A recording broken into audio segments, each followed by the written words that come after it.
Meus irmãos e irmãs, sempre que tem leitura dos profetas, lá na primeira leitura, sempre falo com vocês daquele exílio que teve na história de Israel. Uns profetas escrevem antes do exílio, uns escrevem no meio do exílio e outros escrevem depois do exílio. Só que com o profeta Isaías é diferente, porque tem pelo menos 3 profetas diferentes que escrevem com o nome de Isaías e está lá no livro de Isaías. E a gente sabe isso porque até o capítulo 39 é antes do exílio. Do capítulo 40 até o 55 é durante o exílio. E do capítulo 56 até o final do livro é depois do exílio. Então é um período de 200 anos. Não dá para ser um profeta só, né? Imagina um profeta viver 250 anos. Então são mais de um, é mais de um. E os temas dos livros também é de acordo com a época. O primeiro, Isaías, que escreveu antes do exílio, é puxando a orelha do povo. Olha, não vamos para o caminho ruim não, porque isso vai dar errado, isso vai ser a destruição de Israel.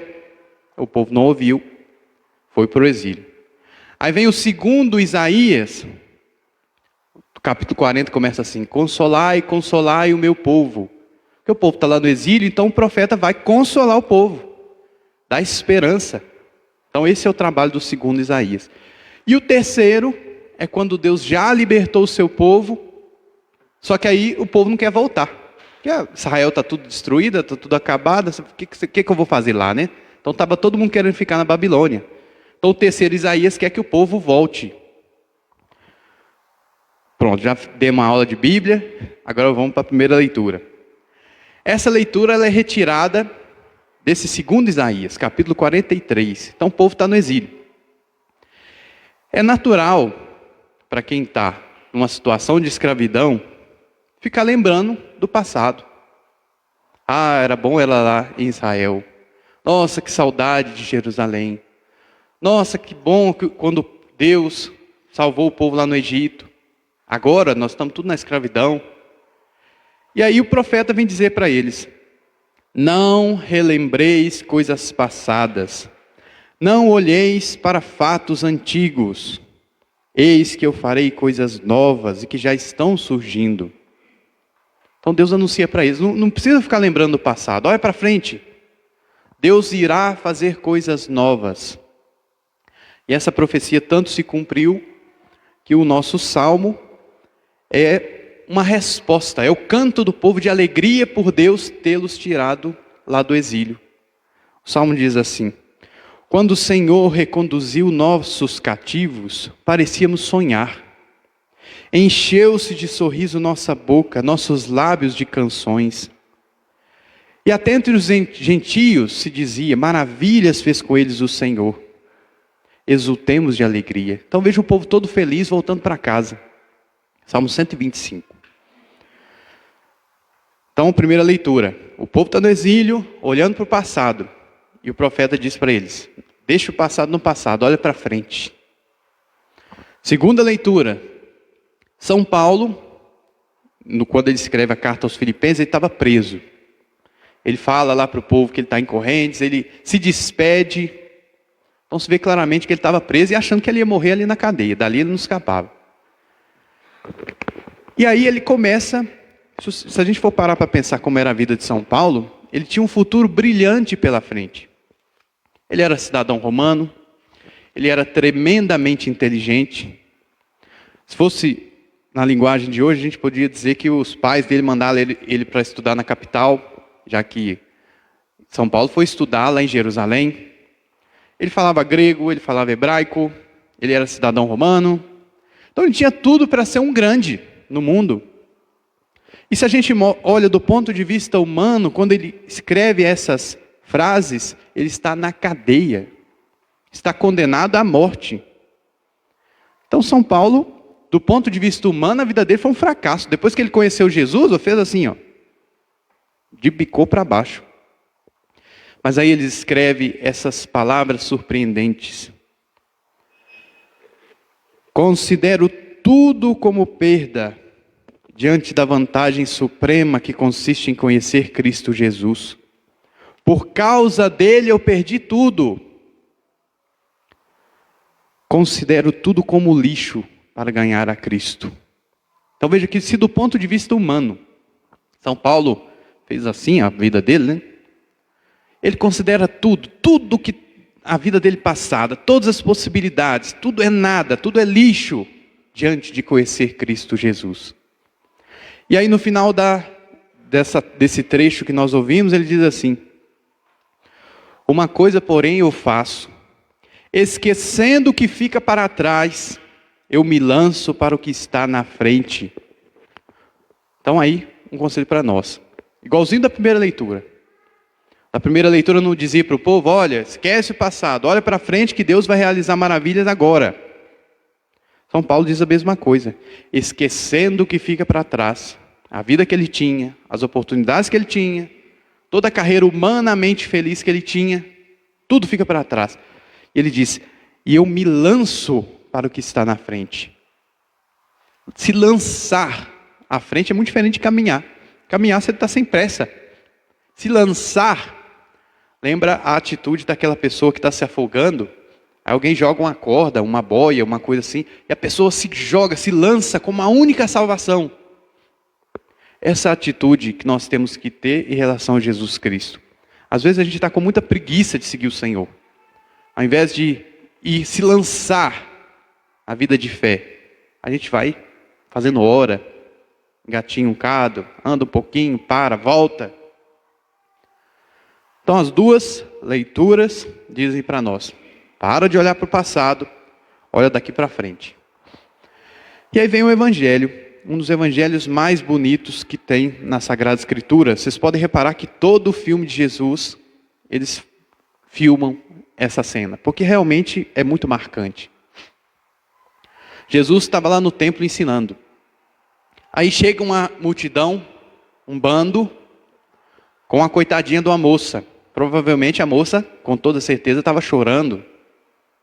E aí chegam lá, jogam a moça aos pés de Jesus e fazem um desafio a Jesus.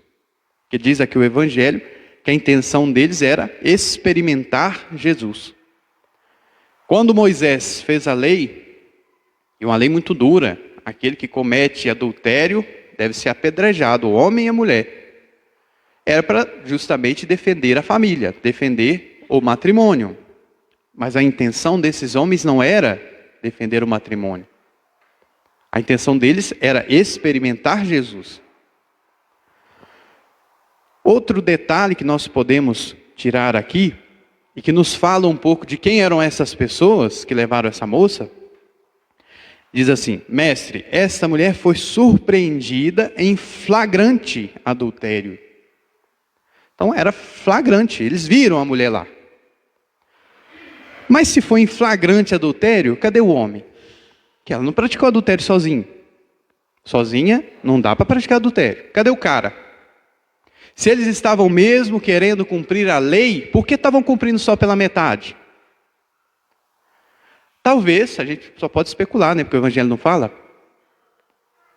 O cara fosse uma pessoa importante, alguém influente, e a moça uma coitadinha. Então, diante do flagrante, o que faz? Finge que não viu o cara vai embora, e a gente despeja toda a lei na cabeça da coitadinha da mulher. Tanto é que nem o nome dela é citado. Ela é descrita pelo seu pecado, uma adúltera. Não uma mulher, uma adúltera.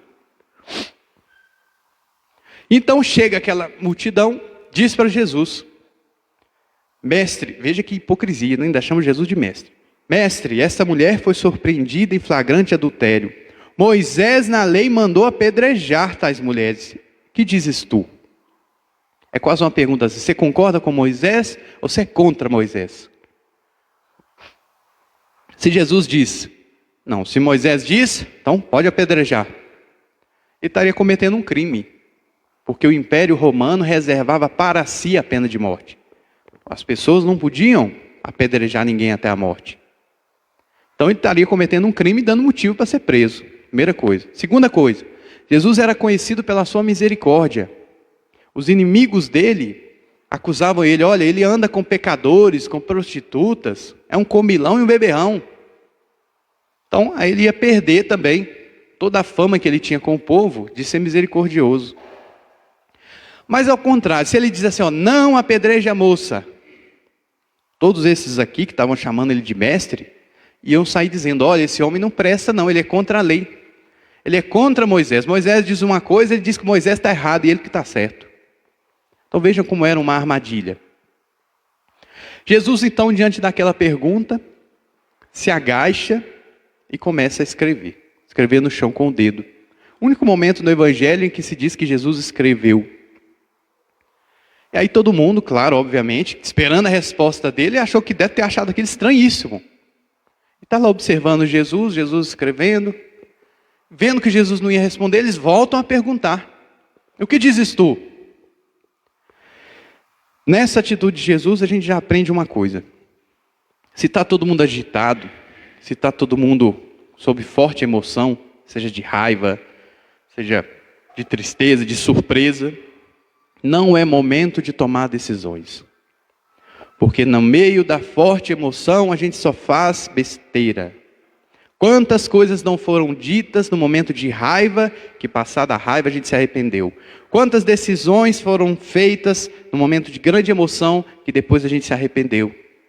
Então Jesus já ensina isso para a gente. Está todo mundo querendo matar a moça. Talvez tivesse gente até juntando pedra ali já. Jesus se abaixa para que todo mundo se acalme. Para que todo mundo olhe dentro de si. Mas as pessoas lá insistindo.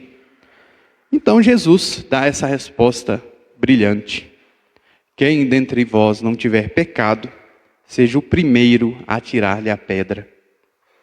Porque aí todo mundo fica, olhando para o lado, quem vai ser o primeiro? Porque todo mundo ali queria ser o segundo. Ninguém estava ligando para a moça. Mas, você ser o primeiro, todo mundo ia pensar, falar, fulano acha que não tem pecado, mas eu sei tal e tal e tal e tal o pecado dele. Como é que não tem pecado? Então, para ninguém sair como hipócrita, e também para ninguém desrespeitar a lei, como eu disse, no Império Romano, a pena de morte era reservada a Roma. Não tiveram outro remédio a não ser sair. É interessante como os primeiros que percebem essa invertida de Jesus são os mais velhos, eles saem antes. É os mais jovens, todo aquele ímpeto de dar umas pedradas na moça. Não tem jeito, então foram embora também. E aí por fim ficou só Jesus e a mulher. Comentando essa passagem, Santo Agostinho diz que só ficaram dois, a miserável e a misericórdia. E aí Jesus diz para ela, mulher, onde estão eles? Ninguém te condenou?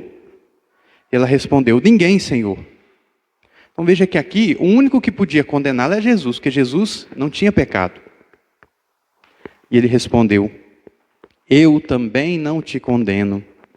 Podes ir e de agora em diante não peques mais. E aí nós vemos a chave de interpretação das duas primeiras leituras. A primeira leitura se dizia, não relembreis coisas passadas, não olheis para os fatos antigos. São Paulo dizia, esquecendo o que fica para trás, eu me lanço para o que está na frente. E Jesus disse, eu também não te condeno. Podes ir e de agora em diante não peques mais. O que Jesus disse não foi, o que você fez está certo. Porque não está. Jesus não passou a mão na cabeça da mulher ou elogiou o pecado. O que ele disse, e ele diz para nós agora, nesse tempo de quaresma, é o seguinte. Se alguém cometeu um pecado, especialmente alguma coisa mais grave, que tem consequência, alguma coisa vergonhosa, alguma coisa doída, como que a gente faz para viver melhor? Pega o pecado que ficou para trás, pede perdão e deixa ele no passado. Carregar uma culpa por toda a vida não vai te ajudar a ser uma pessoa melhor. Jesus, quando a gente pede o perdão, especialmente no sacramento da confissão, ele diz, eu não te condeno, então vai e de agora para frente, esquece o que ficou para trás e não peques mais. Ele queria salvar, primeiro ele salvou a vida da moça, agora ele quer salvar a alma da moça. Mas para que ela se converta, não adianta nada ela ficar remoendo o que aconteceu no passado. Isso acontece muito entre nós. Quantas e quantas e quantas pessoas, quando vão se confessar, contam um pecado que aconteceu 50 anos atrás, mas fala, padre, toda vez que eu vou confessar eu conto esse pecado. Por quê? Deus já perdoou. Deus já disse para a pessoa há muitos e muito tempo, eu não te condeno. Mas falta a pessoa parar de se condenar. Falta a pessoa se perdoar.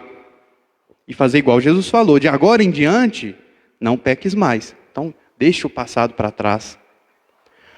Então, meus irmãos, essa liturgia do quinto domingo nos ensina a entrar na semana maior da nossa fé, na Semana Santa, com o coração limpo, porque perdoado, mas também com o coração leve, sem carregar nenhum peso. Como disse Jesus no Evangelho, deixe que os mortos enterrem seus mortos. Ou seja, o que ficou para trás, joga no coração misericordioso de Jesus Cristo e esquece. E se não dá para esquecer, pelo menos não fique remoendo aquilo, não fique lembrando, trazendo a memória. Que o Espírito Santo possa nos conceder essa sabedoria. Louvado seja nosso Senhor Jesus Cristo.